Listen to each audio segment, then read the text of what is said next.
Halo Sobat Entrepreneur, selamat datang kembali di channel YouTube saya. Pada kesempatan kali ini, di video ini kita akan membahas atau merekomendasi beberapa saham yang mungkin bisa teman-teman tradingkan dalam satu minggu ke depan. Untuk pertama-tama, kita akan langsung saja membahas indeks IHSG kita terlebih dahulu. Sebentar ya, composite. Nah, seperti yang teman-teman ketahui, pada perdagangan Jumat kemarin indeks kita ditutup menguat dengan plus 0,53%, yang dimana dia tutup close di level harga 6.693, yang dimana itu juga merupakan suatu yang positif untuk indeks kita. Dan teman-teman juga dapat lihat secara minor trendnya dia selalu membentuk higher low, higher high, dan dia ini membentuk higher low baru. Dan di sini teman-teman dapat lihat dia sudah membentuk swing low, dan kita berharap dalam satu minggu ke depan, di perdagangan minggu depan, dia akan membreakout area supply zone-nya ini, yang dimana dia sudah di retest beberapa kali, dan itu merupakan area yang sudah tidak fresh lagi, dan besar kemungkinan dalam satu minggu ke depan, indeks kita akan membreakout area tersebut, dan itu menjadi suatu hal yang positif untuk indeks kita untuk terus lanjut rally, teman-teman. Dan yang dimana ketika indeks kita terus rally terus, dan kita lebih tenang untuk trading di dalam saham-saham yang ingin kita beli gitu. Jadi untuk pertama-tama kita akan membahas saham-saham yang telah kita rekomendasikan beberapa waktu lalu. Yang pertama kita membahas saham MAPI, teman-teman.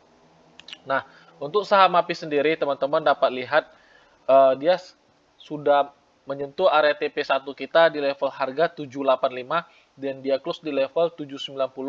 Jadi apabila teman-teman kemarin masuk di area yang kita katakan di level harga 750, teman-teman udah profit kurang lebih sekitar 5%.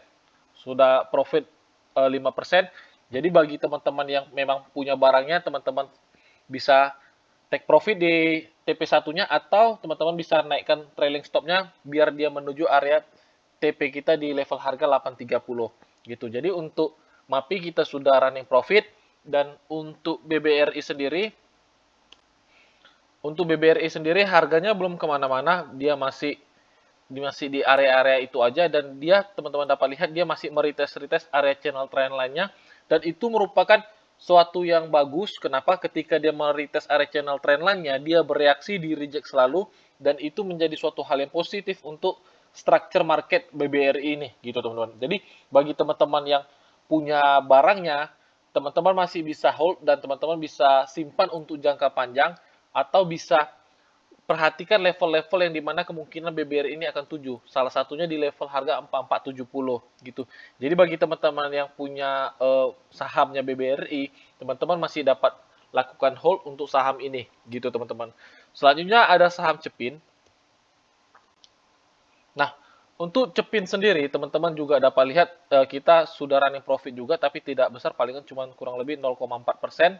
Dan teman-teman juga dapat lihat secara structure market juga dia sudah breakout dari area channel trend lainnya, dan memang belum jalan harganya. Harganya belum jalan dalam satu minggu kemarin, dan teman-teman juga dapat lihat dia masih retest areanya ini, teman-teman. Nah, ketika dia retest areanya ini, teman-teman dapat lihat kita kan letak stop loss-nya itu di level harga 5875. Ketika dia mencoba retest areanya itu, dan teman-teman dapat mengasumsikan bahwasanya sedang ada terjadinya akumulasi pada satu minggu kemarin.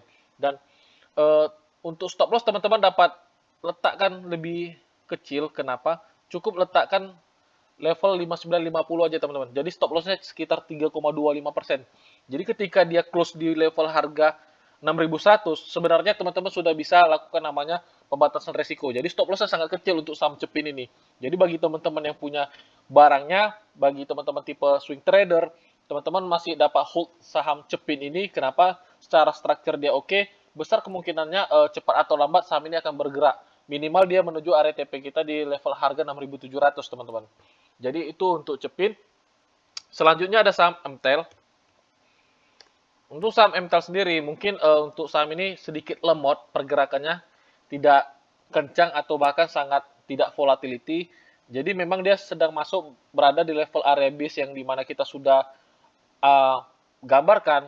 Kemungkinan besar dia di area ini dia masih tetap bertahan. Jadi bagi teman-teman yang punya barangnya, teman-teman dapat hold juga. Tetapi bagi teman-teman yang merasa saham ini sangat lemot, teman-teman bisa dapat keluar dulu di saham ini, gitu teman-teman. Soalnya pergerakannya juga sangat lambat atau sangat lemot gitu untuk saham MTEL ini. Selanjutnya kita akan membahas saham INKP.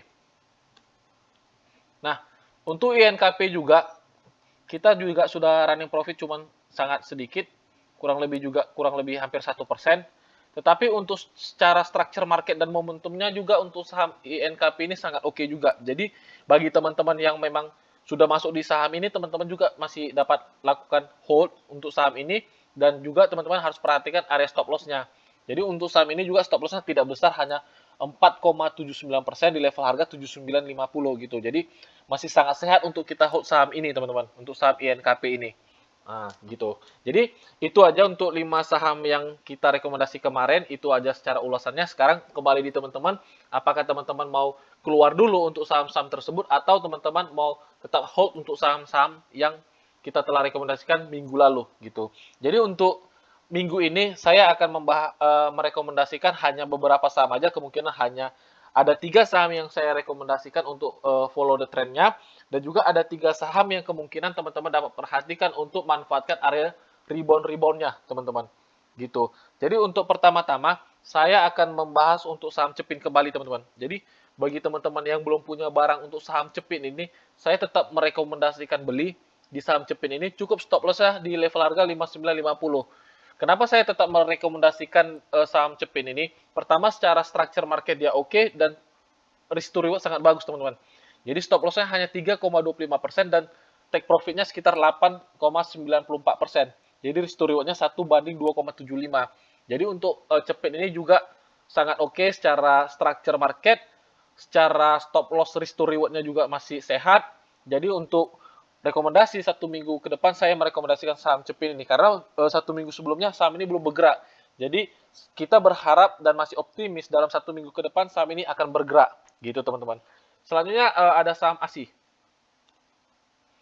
Untuk saham ASI sendiri teman-teman juga dapat lihat saya juga sudah pantau atau bahkan watchlist saham ini yang dimana saya sudah gambarkan juga, dan dia telah membreakout area channel trend lainnya, dan dia sedang mencoba meretest area channel trend lainnya, teman-teman.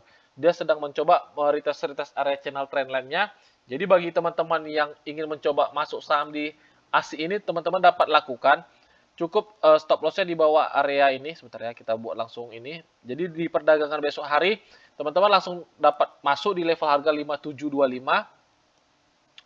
Stop loss-nya cukup di bawah base-nya ini, teman-teman, sekitar 4,80%. TP1-nya teman-teman dapat letakkan di sini. Ini adalah area TP1 di level harga 6050, kurang lebih 5,68%, kurang lebih risk to reward-nya 1:1. TP2-nya teman-teman dapat letak di high-nya nih, di level harga 6350, sekitar 10,92%. Jadi untuk saham ASI ini bagi teman-teman yang ingin coba masuk, teman-teman dapat masuk di perdagangan hari Senin nanti, dan perhatikan area stop loss-nya tuh di level harga 5450, kurang lebih 4,80% teman-teman. Oke, itu untuk ASI. Selanjutnya ada saham Pegas. Untuk saham Pegas juga saya juga sudah watchlist-kan, yang dimana di sini dia masuk ke area unfill ordernya, dan benar aja dia di retest 2 kali dan di up pada perdagangan Kamis kemarin. Dia ditutup dengan naik plus 3,08%, dan di hari Jumat kemarin dia masih stagnan, level harganya tetap di close 1340. Teman-teman dapat perhatikan area 1370. Ini mana apabila dia membreakout area tersebut, teman-teman dapat lakukan dengan sistem buy on breakout untuk konfirmasi. Tapi bagi teman-teman yang ingin mencoba namanya spekulasi, teman-teman tetap dapat lakukan di saham Pegas ini. Kenapa? Secara structure market sangat menarik, dan saya juga masih optimis dia akan membreakout area yang kita konfirmasikan di level harga 1370 gitu. Jadi bagi teman-teman yang ingin coba masuk, teman-teman dapat lakukan masuk di saham Pegas ini. Cukup stop loss-nya di area level harga 1250. Stop loss-nya di level harga 1250. TP1-nya teman-teman dapat letak di level harga 15.500, sebentar ya, 1.500, sekitar 12% kurang lebih. TP2-nya teman-teman dapat letakkan di high-nya, teman-teman. Teman-teman dapat letakkan di high-nya di level harga 16.20 gitu. Jadi Untuk TP1 teman-teman dapat perhatikan area 1500, ya.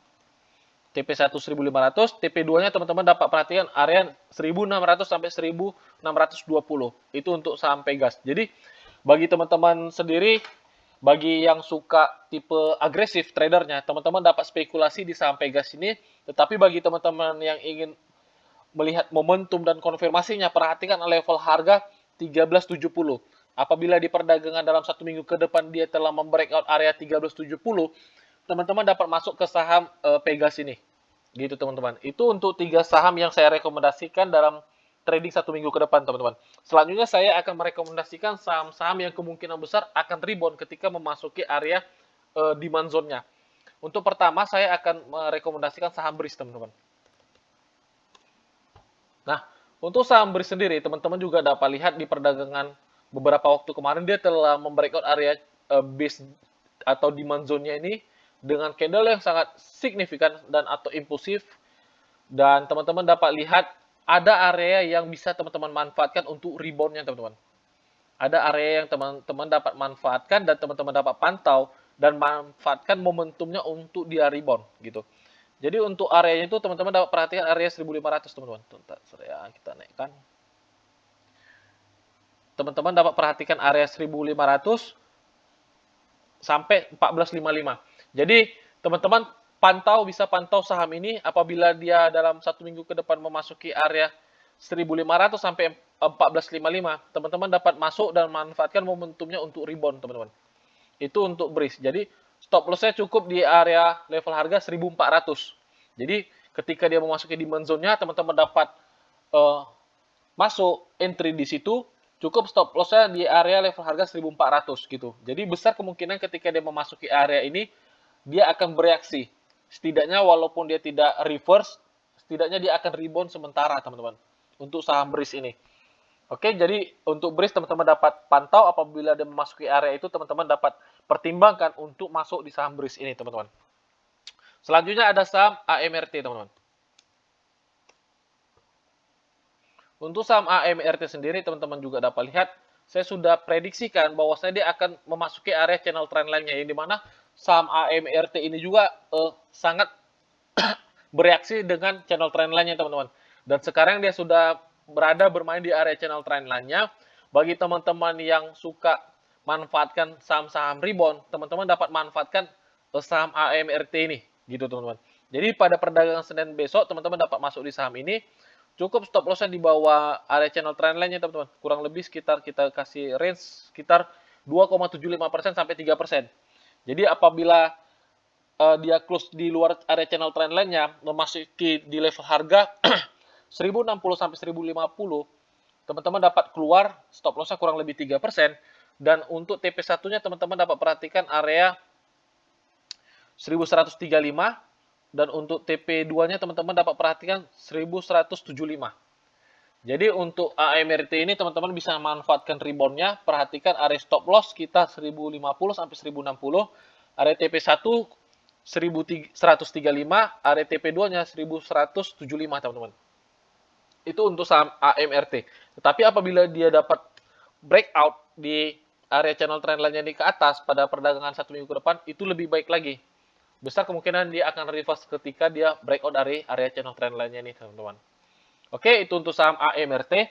Selanjutnya ada saham SMRA. Untuk saham SMRA sendiri teman-teman juga dapat lihat dia sedang berada di area support atau demand zone-nya ini, dan dia sudah di-retest beberapa kali.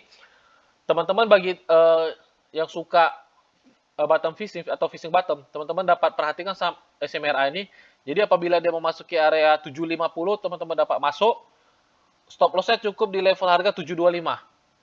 Close di 725. Jadi apabila dia perdagangan besok hari dia mencoba masuk ke level harga 750 atau bahkan sampai 745, teman-teman dapat masuk ke saham ini, manfaatkan rebound-nya dan stop loss di level harga 725, teman-teman.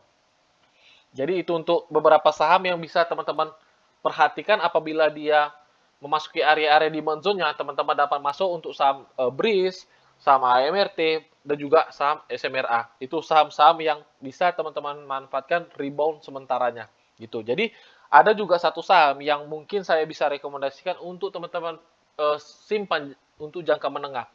Sebenarnya saya rekomendasikan saham BBCA. Jadi sebenarnya saham BBCA ini sudah sangat menarik ketika dia membreakout dari area channel trend lainnya. Teman-teman juga dapat melihat dia di sini sudah di retest dan selalu di reject. Ketika dia di sini teman-teman sebenarnya dapat masuk untuk saham BBCA ini. Cuman sahamnya sudah terlanjur jalan. Sahamnya sudah terlanjur jalan. Jadi kita lebih baik mencari di opportunity saham berikutnya, yaitu apa? Antara BBRI atau BBNI, teman-teman. Jadi bagi teman-teman yang suka simpan barangnya dalam jangka menengah, teman-teman dapat perhatikan saham BBRI ini dan juga teman-teman dapat perhatikan area-area level harga 4470 bahkan sampai area 4700, teman-teman. Teman-teman dapat perhatikan area-area itu yang dimana dalam waktu jangka menengah BBRI ini akan mencapai level-level itu. Kenapa? Teman-teman dapat perhatikan saham BBRI ini juga biasanya dia membagi dividen itu di semester 1 di bawah bulan 6, entah itu di bulan 3, bulan 4 atau bulan 5. Jadi besar kemungkinan dalam waktu beberapa bulan ke depan harga saham BBRI ini akan bergerak, teman-teman. Apalagi ketika mendekati hari pembagian dividennya gitu. Jadi bagi teman-teman yang suka swing jangka menengah, teman-teman dapat perhatikan saham BBRI ini. Dan juga saham BBNI juga teman-teman dapat perhatikan. Jadi kembali di teman-teman mau masuk di saham BBRI atau di BBNI. Kembali di teman-teman pilihannya mau di saham mana. Gitu. Itu dua saham yang saya rekomendasikan untuk teman-teman bisa simpan jangka menengah, teman-teman. Oke, teman-teman, mungkin sampai di sini saja videonya. Jadi bagi teman-teman yang ingin request saham-saham yang ingin saya bahas, teman-teman dapat komen di bawah atau teman-teman dapat gabung di channel Telegram kita. Nanti di situ saya akan bantu gambarkan secara technical analisa. Nanti saya akan share-share di channel Telegram kita, teman-teman. Oke, sampai di sini aja videonya, teman-teman. Sampai jumpa di video-video berikutnya. Salam entrepreneur.